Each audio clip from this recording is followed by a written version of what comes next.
غصه ها را شعر کردم در حمل یک ربایی، رو دریا گشت آخر زین همه عشق جدایی.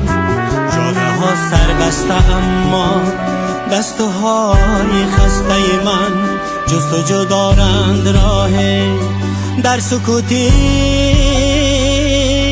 به وفایی.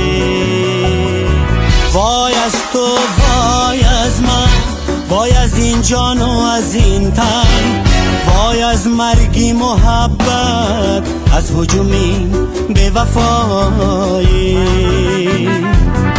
وای از تو، وای از من، وای از این جان و از این تن، وای از مرگی محبت، از هجومی به وفایی.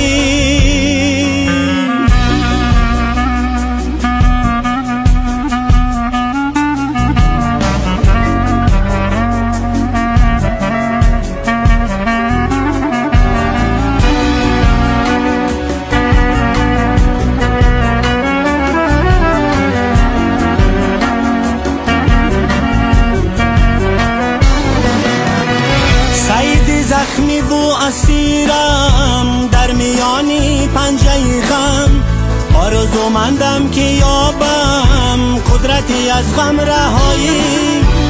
ابری رهگو من به دستی بادوهای سردی صحرا، عشق میریزم به گوری دلبری و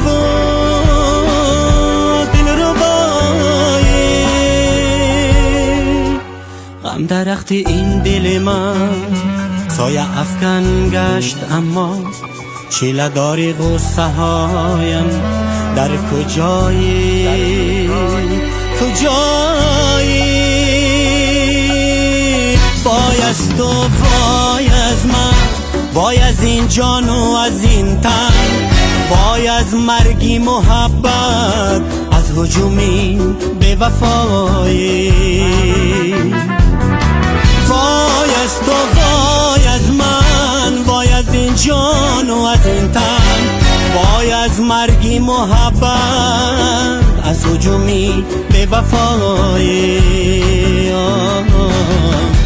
از هجومی به وفایی.